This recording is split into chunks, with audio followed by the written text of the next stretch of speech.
Vamos a cambiar de tema. A un 94% llega la ocupación de camas críticas infantiles en el país a consecuencia del aumento de la circulación de virus respiratorios.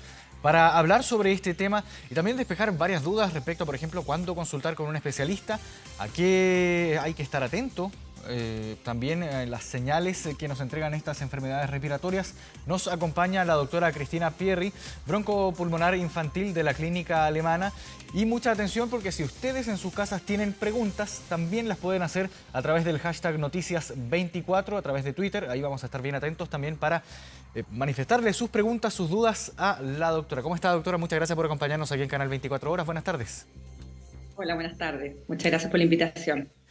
Gracias a usted por su tiempo, entendiendo también que estamos en un momento bien complejo en el que se requiere todas las manos posibles para enfrentar esta crisis sanitaria que afecta principalmente a los más pequeños.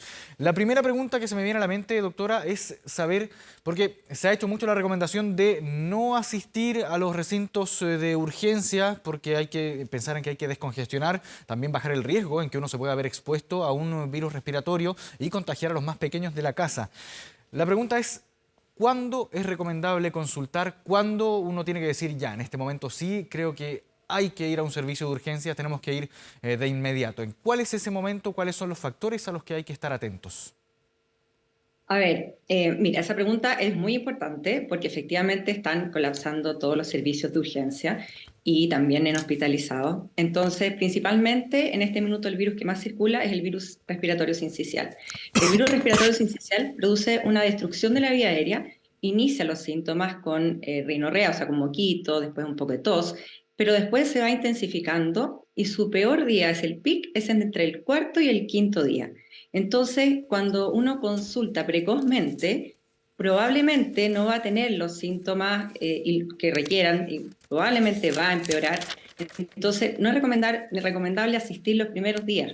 Ahora, también existe este año, que no lo contábamos con los años anteriores, la telemedicina. La telemedicina es fantástica porque permite guiar a los padres, permite decir qué puede hacer en las etapas iniciales. Entonces, eso es un recurso que no contábamos antes en todo el país y es muy, pero muy bueno. Entonces, la recomendación sería inicialmente contactar al pediatra, que el pediatra los oriente, telemedicina, y ya cuando los síntomas han aumentado, el paciente tiene fiebre más de 3 días o tiene dificultad para respirar, que con las costillas que se le hunden ahí, entonces, o una cosa muy importante, rechazo a alimentación, el niño está muy decaído cuando la fiebre le baja. Porque cuando la fiebre está alta, normalmente los niños están decaídos, pero cuando uno baja la fiebre, habitualmente los niños se alegran, se ponen contentos, están como dicen los papás, como antes.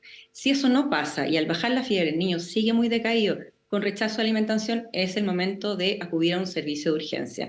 Y lo otro es que también si el niño tiene síntomas leves, pero los papás igual están como angustiados y quieren, para eso, contacten a sus pediatras y pueden acudir a servicios ambulatorios que se han también habilitado y han aumentado su disposición.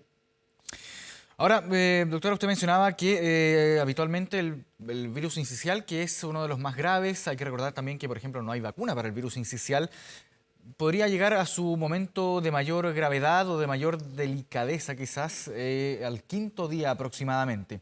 Ahora, si uno ve que al quinto día ya comienzan los síntomas un poco más graves, una fiebre quizás un poco más persistente, más alta también, ¿no será también quizás, hay que pensar aquí también como papá, uno de repente se preocupa un poco más de la cuenta y a veces quizás no es tan grave, pero hay otras veces en que sí la situación se puede agravar? Pasando el quinto día, teniendo ya quizás 3 o más días de fiebre persistente, ¿no será quizás también muy tarde para algunos? O algún padre quizás puede, o madre puede pensar que quizás será muy tarde para ya haber consultado. Se viene también todo el agobio por las consecuencias que eso puede generar. ¿No es muy tarde también pensar en consultar después de los 5 días, 6, 7 días No, no, quizás? no.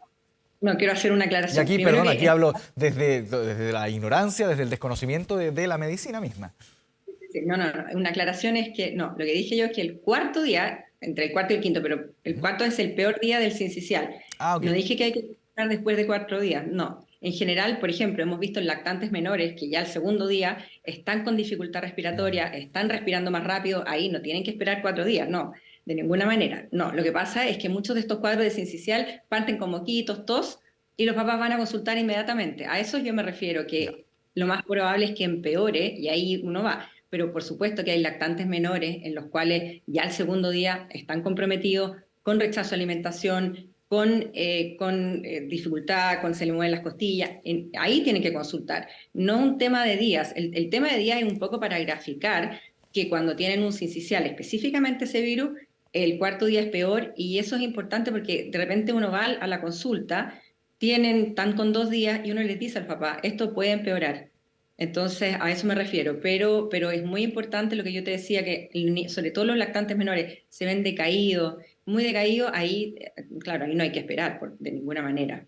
Ya, Pero entonces, en el fondo, claro, para ir recapitulando y aclarando también ahí, para que no se generen confusiones, el cuadro puede llegar a su momento peak al quinto día, pero hay que estar atentos principalmente a las señales, que no haya dificultades para respirar, que no haya quizás que se pongan morados quizás los labios, que también es una señal bien importante en ese sentido, y que una vez que a la persona, al lactante, le baja la fiebre, que vuelva a ser, como se dice entre comillas, como era antes, es decir, que no exista el decaimiento cuando ya baja la fiebre. Eso también es una señal de tranquilidad, que el menor esté ya en condiciones de ser un poco más similar a como era sin estar enfermo. Importante entonces aclarar ese punto. Ahora, hay otra doctora, cosa. si es que... ¿Sí? No, que cuando están con los labios morados, azul, ahí uno está llegando tarde. Ojalá Ah, no ya, lleguemos a eso. también es importante, claro, claro. Pero Pero cuando el tema están de la dificultad muy para respirar, que se noten tarde, quizás las costillas también, que es rápido. un indicador claro. Ahora, doctora, quisiera preguntarle por la diferencia de los cuadros presentados por virus respiratorios, entendiendo que los que más están circulando en primera instancia es el virus incisional, pero también hay harta influenza circulando a nivel nacional. ¿Cómo podemos diferenciar ambos cuadros? No sé si es que hay alguna forma en realidad que no sea por exámenes de diferenciar ambos cuadros, considerando la potencial gravedad que puede alcanzar uno u otro virus. Sí, bueno, también aprovecho de pasar un aviso y explicar un poco en que normalmente nosotros teníamos antes como los virus ordenados, es decir, los virus tenían su nicho epidemiológico. Ujú. Veíamos que estaba el rinovirus en marzo, después venía el sincicial, después la influenza, y era más o menos ordenado. Hemos visto después de la pandemia una especie de desorden epidemiológico y los virus ya no están respetando este nicho y hemos visto coinfecciones de varios virus juntos. Entonces los niños que están hospitalizados no solo tienen sincicial, tienen metaneumovirus, tienen influenza o rinovirus, que es un virus relativamente de resfrío, pero que en los asmáticos puede gatillar respuestas inmunes importantes y producir crisis asmáticas. En ese contexto, la influenza este año fue también muy alta, hasta la semana pasada era el virus predominante, y esto se debe también a que solo un 65% de la población objetivo, es decir, niños hasta quinto básico, adultos mayores con patologías crónicas, se vacunaron. Entonces, yo todavía paso el aviso, estamos aún a tiempo de vacunarlos contra la influenza. Entonces, hasta la semana pasada, el virus de la influenza era el virus principal circulante, pero esta semana el virus incisional superó a la influenza. Entonces, en este minuto, el virus preponderante por lejos es el virus incisional, en segundo lugar la influenza, y en tercer lugar está el adenovirus y otros virus respiratorios como el metaneumovirus, etc. Entonces, ¿cómo diferenciar los cuadros clínicos? En primer lugar, la influenza le puede dar a toda edad, pero se ve más, que se afectan más los niños mayores, los adolescentes, y los cuadros se caracterizan por fiebre alta. El niño tiene fiebre alta, se sienten muy mal, tienen una tos irritativa y están bastante decaídos, les duele el cuerpo. Y nada más, uno al auscultarlos, al examen físico, en general el pulmón se escucha relativamente despejado y se ve la garganta muy, muy roja. Esos niños, lo más probable es que tengan un cuadro de influenza, poco probable un sincicial tan sintomático en niños tan grandes. El sincicial, en cambio, se ve en niños más chicos, o sea, le afecta a toda la población, pero en los niños más grandes el sincicial es como un resfrío más. Tienen todos y es un resfrío. En los niños menores, especialmente los menores de 1 año, el sincicial es raro, tienen fiebre, pero raro fiebre tan alta. En general tienen poca fiebre, tienen mucho congestión nasal, empiezan con tos y la tos empieza a aumentar, aumentar, después tiene una tos como con flema y al auscultarlo clínicamente se escuchan unos ruidos que se llaman crepitaciones, entonces se escucha como el pulmón lleno como de flema. Entonces, clínicamente, yo no digo fácil, nada es fácil en medicina, pero clínicamente es posible distinguir ambos cuadros sin tener que hacer exámenes. Pero lo que nos confunde es que, como te decía, pueden coexistir los virus. Entonces hemos tenido casos hospitalizados de pacientes con influenza, con sincicial y además con otros virus. Y el adenovirus, que es el tercer virus circulante, también se caracteriza por tener mucha fiebre y en algunos casos conjuntivitis, lo que nos ayuda a nosotros los médicos con el diagnóstico, pero también puede haber sin conjuntivitis. Entonces tenemos dos cuadros, influenza y adenovirus con fiebre muy alta, atacando a niños más grandes, y tenemos el sincicial, que produce tos, congestión, el niño está como ahogado, con mucha flema, que ataca a los niños más pequeños. Es más grave en los niños más pequeños. Como decía, puede producirse a toda edad, pero se nota más en los niños pequeños. Y para colmo de males, existen el metaneumovirus, que es un virus muy parecido al sincicial, y ahora además hemos visto casos de Bordetella parapertussis, que es Eso, una bacteria parecida a la tos convulsiva. es bacteria esa. Es exacto, es una bacteria que es la bacteria que produce la tos convulsiva, se llama Bordetella pertussis. Esta es una Bordetella parapertussis, que es como de la misma familia, que produce tos así persistente, pero que se trata de un antibiótico. Entonces, nos complica aún más todo. Entonces, realmente eso sumado a la mala calidad del aire, sumado al déficit inmunológico que tienen los niños por haber estado prácticamente 2 años encerrados, eso hace que se produjo esta, como quien dice, la tormenta perfecta para este aumento masivo de virus circulante. Ahora aprovechamos también de recordar a todos quienes están en sus casas que pueden también presentarnos sus dudas a través del hashtag Noticias24 en sus cuentas de Twitter. Nos pueden etiquetar a nosotros también para seguir con esta especie de consultorio aquí en la televisión pública, en Canal 24 Horas, tratando de entender también y de saber qué es lo que debemos hacer cuando estamos enfrentados a un cuadro similar al que usted nos describe, doctora, en nuestros niños, que es la principal preocupación. Hay que recordar que la crisis actual, esta crisis sanitaria que estamos atravesando hoy en día, está afectando principalmente a lactantes. Tenemos ya 4 lactantes fallecidos, al menos hasta el momento, y por esta alta circulación de virus respiratorios. Ahora, doctora, quiero llevarla también a un tema quizás un poco más práctico, más cotidiano. Por experiencia se lo digo, y también he conocido muchos casos de personas que tienen a sus hijos, hijas en jardines infantiles, en salas cunas, y que el resfrío es prácticamente una constante. Hay incluso muchos memes al respecto, porque los pequeños, las pequeñas se resfrían, una vez van al jardín, se mejoran, vuelven al jardín, se vuelven a resfriar, y así en una constante ya muy frecuente, muy constante, valga la redundancia. ¿Qué podemos hacer también para intentar controlar eso sin tener que asistir a un médico, sin tener que consultar a algún pediatra de manera inmediata, entendiendo también la alta saturación de consultas que hay en esta época del año? Bueno, yo ya lo dije anteriormente, un súper buen recurso, que no contábamos con eso antes, es la telemedicina. Yo de verdad soy fan de la telemedicina, funciona súper bien y ahí uno puede aclarar todas las dudas y al paciente. Otro es, bueno, el tener un pediatra cercano y que tenga contacto con el pediatra que le puede aclarar las dudas. Y lo otro, como tú bien dices, muchos de estos cuadros son, no diría banal, porque para ningún padre un cuadro es banal, pero son cuadros de resfrío en que muchas mamás ya saben más o menos qué hacer. Entonces, igual es muy importante siempre que el pediatra los guíe, porque existe mucha automedicación también. Entonces, tampoco es bueno automedicarse en la casa y darle algún remedio que finalmente le puede ser peor que la enfermedad. ¿Qué cosas diría yo en términos generales? Tratar al niño mantenerlo con buena inmunidad. Eso es bien importante, decirle al pediatra que les den como cosas para las defensas, tenerlo con buena inmunidad. Segundo, tratar de evitar los contactos que se puedan evitar. Por ejemplo, que no vayan a los malls, evitar cumpleaños. Sabemos que, si bien es cierto, estamos en un momento muy terrible desde el punto de vista epidemiológico, sabemos que esto va a tener fin. Sabemos que esto, históricamente, después de las vacaciones de invierno, la circulación de los virus baja. O sea, esto no es como la pandemia, que era incierto el futuro. Aquí sabemos que esto va a terminar. Entonces, es como un esfuerzo de este mes, por lo menos, tratar de que no hagan cumpleaños, no vayan a visitar a los parientes, decía yo, los malls, ese tipo de cosas.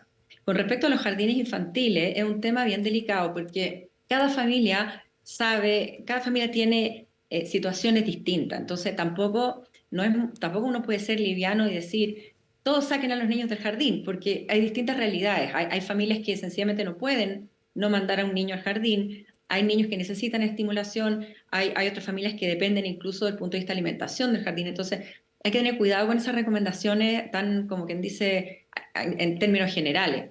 Hay que conocer la realidad de cada familia. Dicho eso, si en la familia es posible y en el fondo pueden no mandar al jardín en este mes, que están en el fondo antes de las vacaciones de invierno, que sabemos que esto puede seguir aumentando, uno podría tomarlo como un consejo. Y si ustedes me preguntan en qué familias sí debiera uno hacer un esfuerzo para no llevar a los niños al jardín, son las familias que tienen el hermano chico lactante menor de 1 año.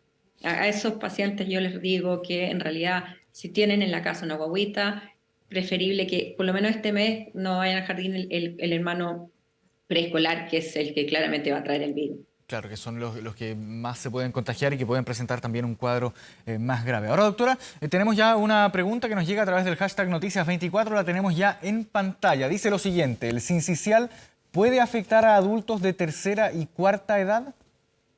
Absolutamente. A ver, es muy buena pregunta esa. El sincicial afecta a todos los seres humanos. Todos nos contagiamos con sincicial. El sincicial produce una inflamación y una destrucción de las células epiteliales que están aquí en el tracto respiratorio. Los inmunocompetentes, que es decir, que somos la gente adulta, los niños grandes, los niños mayores, eso pueden como ganarle la batalla al sincicial. Se produce una inflamación que no es tan importante ni tan relevante porque uno tiene la vía aérea bien, la tiene con buen sistema inmune, la tiene grande. ¿Qué pasa con los niños? Justamente eso no pasa porque tienen menos inmunidad, la vía aérea más pequeña. Y eso es lo mismo que pasa con los adultos mayores. Tienen menos inmunidad, no tienen tan buen mecanismo de defensa, la inflamación les produce más consecuencias, entonces pueden tener una infección grave en los de tercera y cuarta edad también. Claro, se puede complicar. Ahora, doctora, está llegando harta pregunta también a través de Twitter. Vamos con la siguiente, con respuestas bien concisas para entender también que hay muchos usuarios que hasta ahora están escribiéndonos a través del hashtag Noticias24. Dice lo siguiente: ¿cuánto tiempo tengo que esperar para llevar a mi hija al especialista si solo está con tos a veces seca y otras con flema, además de mucosidad nasal? Bueno, lo mismo que dije antes, o sea, si está y ella misma dice solo está con tos, con flema seca o mucosidad nasal, eso puede manejarlo en la casa. Y si esta tos va empeorando, aparece fiebre, o una cosa muy importante que no la dije antes, si cualquier tos más de 2 semanas, eso hay que verlo, ¿ya? Cualquier tos. Por banal que sea, más de 2 semanas hay que ver por qué. Pero todos estos cuadros de resfríos con toses siguen, como quien dice, el curso del virus. El virus sigue su curva y después se va. Y en esa curva, que son habitualmente 5 días, en esa curva el virus no se trata con antibióticos porque es virus. Entonces, en teoría se va solo. Entonces el niño produce estos síntomas que se llaman síntomas catarrales, que son los síntomas del resfrío, tos, llega a su pic y se va. Si este niño no es un niño pequeño, probablemente va a pasar eso, va a tener tos con flema y se le va a pasar solo. Lo que pasa es que si es un niño pequeño, menor de 2 años, incluso menor de 1 año, este pic lo va a pillar con baja inmunidad, con la vía aérea más chica, y ahí sí puede producir consecuencias que requieran urgencia y posteriormente hospitalización. Claro, Pero si importante tiene eso. síntomas, Sí. Sí, no, importante que eso de la tos de las 2 semanas también, que de repente los cuadros se extienden ahí, sobre todo con el tema de la tos, después de haberse mejorado del virus. Tenemos otra pregunta también, doctora, la vamos a leer ya en pantalla. Dice lo siguiente: ¿por qué se está hablando más de los lactantes? ¿Entre qué edades es más complicado el sincicial o puede afectar a cualquier edad de adultos y menores? Ya había respondido también parte de esa pregunta, doctora, pero también para ver si podemos reiterar aquí esta respuesta para esta persona que nos pregunta a través de Twitter. Sí, porque con esos signos de interrogación es como... Lo que pasa es que los lactantes son los que más están hospitalizados. O sea, en este minuto estamos hospitalizando al 100% de capacidad, el 90% son lactantes, por eso uno habla más de ellos. Pero efectivamente, lo que dije antes, el virus sincicial puede afectar a cualquier persona. En los preescolares habitualmente es más leve, pero de todas maneras tenemos muchos preescolares que sí pueden tener una infección severa. Cuando tienen algún antecedente, cuando tienen algún problema inmunológico o cuando son algunos niños alérgicos, asmáticos, y sobre todo cuando hay una coinfección con otros virus, a ellos también les pueden dar grave. Yo no digo que haya que descuidar a los preescolares, de ninguna manera. Y el sincicial, como dije antes, le puede dar a todos. Todo el mundo puede tener sincicial, solo que por un tema etario, mientras más chiquitito, ni hablar de los recién nacidos, más complejo. Claro, Y también hay alguna diferencia entre los cuadros clínicos. Vamos también con la siguiente pregunta, hashtag Noticias24. Javiera Ricardi, nuestra señorita directora, pregunta lo siguiente. ¿Debería volver el uso obligatorio de las mascarillas en los colegios? O sea, eso es un tema súper complejo y yo no soy quien para, digamos, dar un consejo de política pública, porque eso realmente es un consejo de política pública. Pero hay que evaluar varias cosas ahí, porque también con el uso de mascarillas hubo una serie de también problemas conductuales en los niños y todo. Entonces ahí ya realmente es meterse en un tema que de verdad es como más para comité de expertos y de política pública. Entonces la parte obligatoriedad es la que a uno le hace ruido, ¿me fijas? Pero sí, desde el punto de vista, si hay alguien enfermo y la mamá lo quiere mandar con mascarilla porque está saliendo un resfrío y todo, es válido. Claro, entenderlo también como una recomendación y algo positivo también para evitar el contagio. Tenemos más preguntas también a través del hashtag Noticias24. Claro, estamos esperando entonces que nos sigan llegando más preguntas a través del hashtag, entendiendo que hay muchas dudas respecto a cómo, por ejemplo, evolucionan los distintos cuadros clínicos provocados por los distintos virus. Hay que recordar, usted lo mencionaba, doctora, el sincicial es el que tiene mayor circulación en este momento, seguido por la influenza y también el adenovirus, pero también hay otros virus también que están generando algo de complicación y que cuando interactúan con estos virus que causan mayor gravedad, sobre todo en los más pequeños, pueden llegar a generar algún tipo de complicación. ¿En qué se manifiesta esta complicación que puede generar, por ejemplo, que haya una coinfección entre un virus sincicial y un adenovirus, por ejemplo? Ya, y también el rinovirus. El rinovirus es El un virus rinovirus, del perdón, resfrío. doctora, para entenderlo, es lo que se conoce como el virus del resfrío común, ¿no? Sí, sí. Lo que pasa es que el rinovirus, si bien es cierto el virus del resfrío común, es un virus que a los niños asmáticos es el que más provoca crisis asmática. ¿Ya? Pues ellos tienen un componente genético que actúan con el rinovirus y producen crisis asmáticas. Entonces, para más remate, digo, o sea, están todos estos virus y a más remate viene el rinovirus, comillas inocente, produce esta crisis asmática con un sincicial. Entonces, al final es la debacle. Entonces, ¿en qué uno puede, por qué se producen estas complicaciones? El niño tiene, por ejemplo, niño chico, 2 meses, tiene el sincicial va increciendo, día 4, está lleno de secreciones, está con dificultad respiratoria, acude a la urgencia, en la urgencia el niño no satura bien, le ponen oxígeno, y depende del oxígeno, entonces se tiene que hospitalizar. No hay ninguna manera de que ese niño se vaya a la casa porque requiere oxígeno. Durante la hospitalización, ese niño puede hacer la curva del sincicial, va a pasar y después se va a mejorar y se va a ir de alta. Pero a veces ocurren complicaciones, como por ejemplo una sobreinfección bacteriana, que es bastante frecuente, sobre todo en el sincicial, que son Y de esto dos pasa tipos. después de mejorarse, ¿no? No, pasan en la mitad, digamos, entre el cuarto y el quinto día, o incluso algunos, cuando ya van de salida, se produce esta sobreinfección bacteriana, que se inflaman, por ejemplo, los oídos, Ujú. produce una otitis, o se produce una neumonía que, más que ya producida por el mismo virus, se produce ya una sobreinfección bacteriana y ya esa neumonía necesitaría el uso de, por ejemplo, de antibióticos. Claro, y ahí tiene que Entonces, tratarse de otra forma. Ahora, doctora, tenemos también otra pregunta que nos llega también a través del hashtag Noticias24. Dice lo siguiente, Maru dice lo siguiente, ¿cuándo es apropiado ir a una consulta presencial? ¿En qué parte del resfrío o enfermedad puede ser telemedicina o ya presencial propiamente tal? mira, como te digo, es una pregunta, es muy buena pregunta, pero no es tan fácil de responder, porque sobre todo en la parte respiratoria, uno tiene que ocultar a los pacientes. Entonces, tampoco la telemedicina funciona súper bien como una guía, uno le escucha la tos a los niños, uno ve el estado del paciente, ve cómo está respirando, la mamá le toma la temperatura, muchas mamás tienen saturador también, entonces uno los puede guiar. Pero cuando ya hay una tos, eso es un extremo, digamos, el de la telemedicina. Cuando están con dificultad respiratoria, se le hunden las costillas, todo lo que hablamos es el otro extremo, ahí deben acudir a un servicio de urgencia. Pero está esto intermedio, en que el niño está tosiendo, está con fiebre, está decaído, no está para ir a la urgencia porque no está con dificultad respiratoria, está con una tos fea, en ese caso es mejor presencial porque el pediatra tiene que ocultar el pulmón y decir, oye, escuché un ruido, puede ser una neumonía, o mirarle los oídos, oye, está con una otitis. Eso por telemedicina no se puede hacer aún, pero, y digo aún porque las cosas avanzan, uno no sabe, pero ahí es recomendable asistir a una consulta presencial de todas maneras. Bien, doctora Cristina Pierri, médico broncopulmonar infantil de la clínica alemana. Agradecemos de verdad este contacto con Canal 24 Horas, también las dudas que uno tiene porque uno desconoce también los alcances de una enfermedad, cómo va evolucionando. Uno se confunde mucho también, sobre todo siendo padre o madre, pensando en la preocupación que genera ver a un hijo o hija enfermo. Así que, doctora, muchas gracias por esta conversación con Canal 24 Horas. Y esta entrevista va a estar también en nuestro portal de noticias www.24horas.cl para que puedan consultar ahí las principales dudas que surjan respecto a esta crisis generada por la circulación de virus respiratorios. Doctora Cristina Pierri, muchas gracias por esta conversación con Canal 24 Horas. Que tenga una buena tarde.